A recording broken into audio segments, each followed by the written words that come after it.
Okay, so by the last question, question 5, this is when you're going to produce a full song. I think it's important just to read this first part here and know what should be in Ableton. I do want to take a bit of a pause here and just make sure you do understand that when you are in Ableton, all of these tracks should be in time. This should sound like, a quote unquote normal song. If it's not, what I would recommend that you do is just make sure that on bar 1, and most of these exams, bar 2 is when your transients or when your tracks will usually start. So just make sure that they all start on the exact same time, unless it's been mentioned in a previous question or an area of your test that they should start sometime else. So in the first instance, to answer question 5a, this is a really simple one. This is about panning, and they've mentioned about bar 27, and basically they want you to move it from hard left to hard right. Just be aware that it should be panned into the center right afterwards. So I'm just going to scroll down to bar 27. Notice how I've looped this, and all I'm going to do now is I'm going to open up my automation here, and I'm going to click on my C, which again is my panning. And again, what they want you to do is they want you to make sure that the bass part is going to move from hard left to hard right. So I'm going to make a breakpoint, and I'm going to move this all the way down to hard left.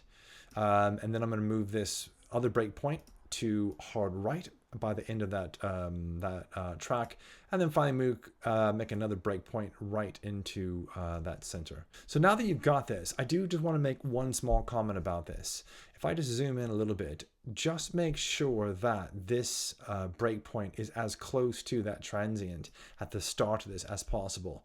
You might get that one examiner who, I don't know, if you started doing this, for example, it's not perfect, is it? And it might sound as if it's a little bit off. So just make sure that you've got that automation set in the right way. Okay, so question 2 now is about listening to an effect on the bass. This is quite a common question in Edexcel's exams. They want you to hear something and then replicate it. So the effect is going to be distortion, and effectively what they want is this to be in bars 2 through 31. Now, just be aware about this, that this, because they've given you a specific amount of bars, is not just going to be a drag and drop. They're probably going to be looking for you to perhaps automate, because again, on this bar, the effect is already there. So because this is going to be distortion, what I would recommend that you do is go into audio effects here. There are a number of things that you guys could use. Make sure that whatever you choose, that you're going to have this sound like the original. What you could do is, can you see that this is obviously going to be quite distorted? You could loop that if you wanted to. You can mess around with the effects in here. But the higher mark on this is definitely going to be where you're going to take an effect, and you can just alter a little bit of the individual controls. One last thing to note about this, as I mentioned earlier about the automation of this, how I would have done this is I would have gone into your automation here and just make sure that whatever effect that you dragged and drop on here, that you just turn this on and off before this bar 32. So the next question is about gating your synth chords. And on this, all I'm going to do is just drag and drop a gate onto my track. This is found in your audio effects. Once you've done this, this is now about your sidechain gating. So I'm just going to click onto this external. I'm just going to make sure that it's onto the right source, which in this case is going to be the bass track, which will then trigger this gating of the synth. For me, I'm going to go into this pre-effects. That's just how I work. And then again, just make sure that your floor is all the way down, and then adjust this threshold.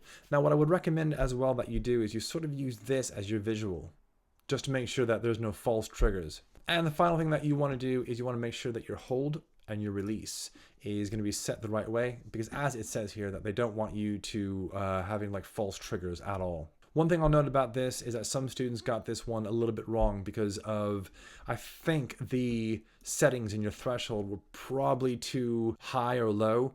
If you've got that, again, Edexcel is probably not going to be asking for an odd sound here. This is quite a standard approach to gating. So just make sure that it does sound musical.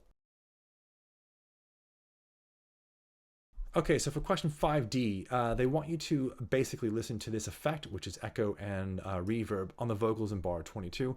and they want you to recreate this in bar 7 on the word coffee.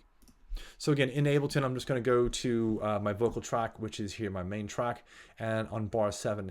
Now, what I would probably recommend that you do, again, is that you highlight this. I personally would loop this to make sure that you can see where you're going to apply this effect.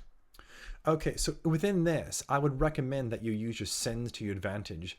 What I would do is I use this first insert, that's a reverb, and the second one here is going to be an echo. Let me just go into a little bit further detail about bar 22.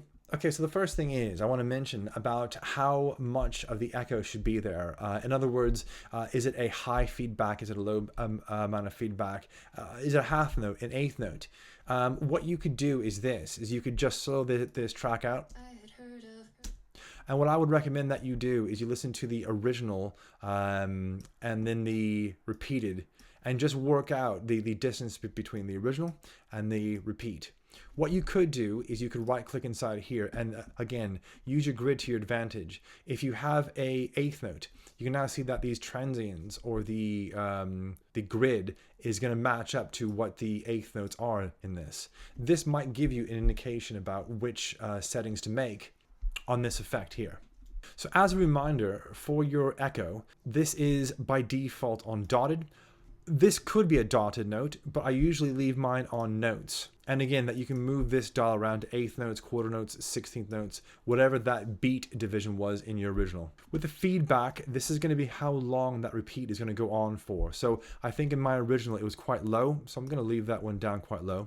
And the other thing that I want to just mention on this is they have mentioned now 2 effects. There's 2 ways to look at this. You can either use your first send, which is a reverb, or you can use your second send, which is your echo here. And what you could do with this is that you could just drag and drop a reverb onto the end of this so that they're in series. What I think is very important about this is because this is a 5 marker, it's quite a big one here, and what I would probably recommend that you do is you go back and listen to the original, and again just go back into your 2 effects and just make sure that they sound as close as they can to the original. In 5E, this is a very common question that they have, where they want you to listen to the effect and they want you to recreate this effect. They're not going to tell you what this is. They're just going to ask you if you can go through and do this. So this really is a very simple, like a stuttering effect. And they want you to do this in bar 26 and 27. So again, just move this over to bar 26 and 27, and what you can see here is I've already got this. Essentially what I did is I took the first part of this word and I just chopped it up, as you can see here, and then just duplicated it. What's very important is this, is that in the original, the last letter of that word, which is here, should be on the next beat, and just make sure that you've done that. Okay, so finally on 5F, this is the common one about balancing. Now let me just zoom out a little bit so you can just see in Ableton. Can you see that the transients in these tracks are massively different? And that's what Edexcel's doing on purpose. The bass part, these transients are going to be quite large, and so therefore it's going to be quite loud. Can you see that this vocal is quite quiet? So that will give you an indication of you might need to turn this one up or balance this one out with the loud bass part. So this is all dependent upon the genre that you're going to be mixing, but usually what you want to do is have your vocals and your drums roughly in the exact same balance, and then you want to bring in your other tracks.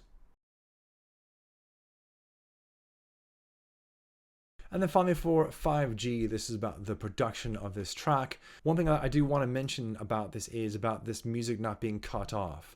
So in the end, for example, if you have a reverb tail or an echo, make sure that you do not cut that. At the beginning, it cannot exceed 1 second, and at the end, it cannot exceed 1 second. So this is how I would recommend that you do this. In Ableton, I'm just going to zoom in. And as I mentioned before, your tracks are usually going to start on bar 2. Notice how at bar 2, that's about over 2 seconds worth of silence that this track, if you were just going to bounce it out, would have, which will obviously mark this down. What I'm going to do is I'm going to recognize that roughly around here, that's about 1 second. So probably more than likely, if I bounced this out at my 1.4 up here, or even 1.3, that will give me hopefully enough time to bounce this out without breaking that rule of 1 second. So the same thing goes at the very end. I would recommend that you listen to any sort of like reverb, tail, or echo. If nothing is in there, I would just zoom in on this. And again, just make sure that if this does stop on this transient, which is roughly about 1.15, that you don't go over 1.16. So this is about here-ish. To be on the safe side, I would probably argue to you roughly here. Now that you know where the start is and where the end is, all you have to do is just bring up your exporting. And again, you've got your start here. I think we said it was 1.4, and this was going to be 32.3. So once you've done this, the last thing that I would do is I really do recommend that you listen to these tracks after you've exported them out. Be aware that myself and the examiner will only be marking these files.